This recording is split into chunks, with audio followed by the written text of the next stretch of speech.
Hi hello நண்பர்கள் அனைவருக்கும் வணக்கம். நம்ம டெல்டா 7 சேனலில் நம்ம பார்க்க போகிற படம் பறந்து போ.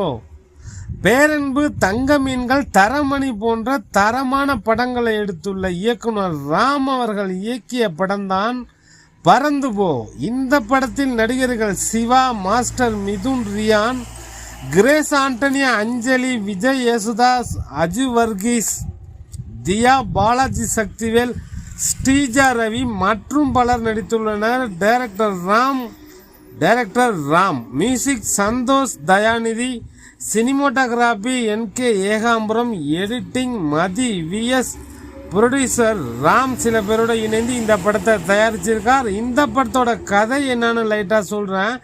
சிவாவும் கிரேஸ் ஆண்டனியும் ஹஸ்பண்ட் அண்ட் ஒய்ஃபு. இவங்களுக்கு குறும்புத்தனம் அதிகம் இருக்கிற 8 வயசு பையன்.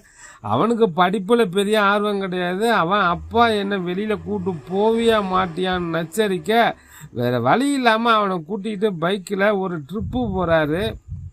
ஆந்திவேல இவர் பைக்குக்கு டியூ எப்போ கட்டுவ, உடனே பணம் கட்டுன்னு இவரை ஒரு கலெக்ஷன் ஏஜென்ட்டு துரத்திக்கிட்டு வர, தெரு வர, ஊர் எல்லை வரைக்கும் பைக்கில் போவோம்னு அப்பாவும் மகனும் போக அந்த ட்ரிப்பு ஒரு 100 கிலோமீட்டர் வரைக்கும் போகுது.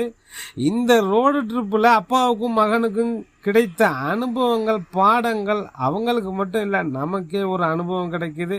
இதுதான் இந்த படத்தோட மொத்த கதையே. நமக்கு பிடிச்சது எல்லாத்தையும் குழந்தைகளுக்கு செய்யறதை விட குழந்தைகளுக்கு என்ன பிடிக்குதோ, என்ன வேணுமோ, அவங்களுக்கு பிடிச்ச விஷயங்களை நீங்கள் பண்ணுங்க அப்படின்னு சொல்கிற படம் தான் இது. அவங்களுக்கு முழு சுதந்திரம் கொடுங்க, அவங்க எதை பண்ணாலும் சப்போர்ட் பண்ணுங்க. குழந்தைகளை சோசியல்ஸாக விடுங்க. நம்ம பிறந்த கிராமம், சொந்தக்காரங்க வீடு, திருமணம், திருவிழா எல்லா இடத்துக்கும் கூப்பிட்டு போங்க. இந்த விஷயங்கள் தான் அவங்களுக்கு நல்ல அனுபவங்கள், முழுமையான பாடங்கள் எல்லாத்தையும் அவங்களுக்கு கற்றுக் கொடுக்கும். அப்படிங்கிறத முழுமையாக எடுத்து வைத்திருக்கார் இயக்குனர் ராம். இதை மட்டும் பேசாமல் நம்ம ஊரில் மட்டும்தான் ஜாதி என்ன அப்படின்னு கேட்பாங்க, நார்த் இந்தியா போனீங்கன்னா மதம் என்ன அப்படின்னு சேர்த்து கேட்பாங்க அப்படின்னு ஒரு குட்டுறாரு. படத்தில் சில காமெடியான சில காட்சிகளை தெளிக்க விட்டுருக்காரு டைரக்டர்.